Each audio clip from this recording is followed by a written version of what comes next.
కామారెడ్డి జిల్లా పెద్ద కొడబ్గల్ మండలం జగన్నాథపల్లి 161వ జాతీయ రహదారిపై ద్విచక్ర వాహనంపై వెళ్తూ ఆగి ఉన్న కంటైనర్ను ఢీకొని ముగ్గురు యువకులు మృతి చెందారు. జొక్కల్ మండలం మహమ్మదాబాద్ గ్రామానికి చెందిన పొనుగంటి వెంకట్, మంగళి గణేష్, బిచ్కుందాకు చెందిన నవీన్ అనే ముగ్గురు యువకులు తమ గ్రామానికి ద్విచక్ర వాహనంపై వెళ్తుండగా జగన్నాథపల్లి వద్ద జాతీయ రహదారిపై ఆగి ఉన్న కంటైనర్ను ఢీకొనడంతో ఇద్దరు యువకులు అక్కడికక్కడే మృతి చెందగా మరో యువకుడికి తీవ్ర గాయాలయ్యాయి. అతడి పరిస్థితి విషమంగా ఉండడంతో మెరుగైన చికిత్స కోసం బాన్స్వాడకు తరలించగా చికిత్స పొందుతూ ఆ యువకుడు సైతం మృతి చెందాడు.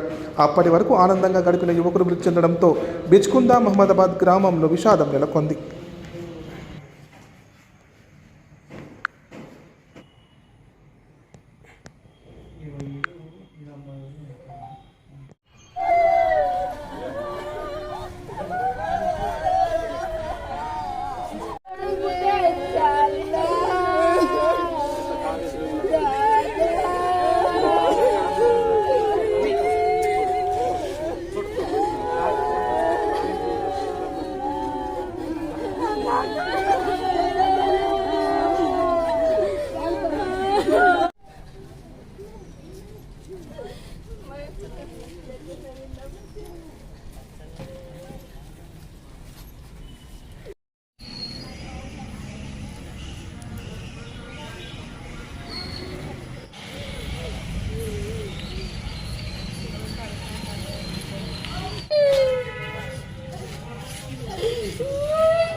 మార్కెట్లో నుంచి 4 గంటలకు పోయిండు, ఇద్దరు పోయిండు, పైసలు తీసుకెళ్తారు పోయిన అంటే పోయిండ్రు. ఇక రానలేరు, ఇక మాకు ఏం మాట్లాడలేదు, చేయలేదు. నేను మాట్లాడినా ఫోన్ చేసిన ఏడన్నారన్న విట్లా అంటే నేను వస్తున్నా మమ్మీ వస్తున్నా అన్నాడు. అంతే మాట మాట్లాడి నాకేం మాట్లాడలేదు, అంతే అన్నాడు సార్.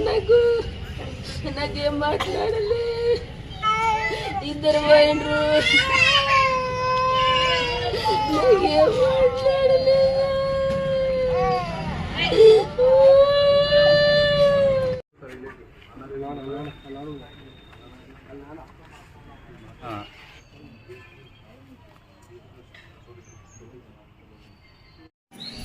రాత్రి అందాజ 8:30-9 గంటల ప్రాంతంలో పెద్దకోడపల్లి పోలీస్ స్టేషన్ లిమిట్స్లో జగన్నాథపల్లి స్టేజ్ దగ్గర శివార్ల హైవే మీద 161 హైవే పై అక్కడ ఒక మన బొలెరో వెహికల్ అదుపు తప్పి రోడ్డు మీద పడిపోయింది. దాన్ని మా వెంటనే ఎస్ఐ వారి సిబ్బందితో కలిపి అది క్లియర్ చేస్తూ ఉన్నాడు. అక్కడ రోడ్ డైవర్షన్ కూడా చేశారు మన వాళ్ళు.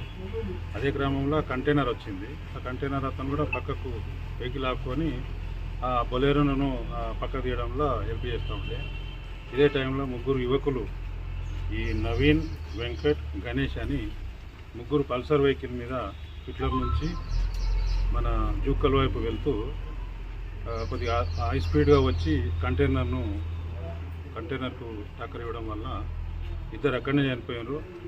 ఒక మన గణేష్ అతను హాస్పిటల్ షిఫ్ట్ చేసినాక చనిపోయాడు. ఇది చాలా దురదృష్టకరం.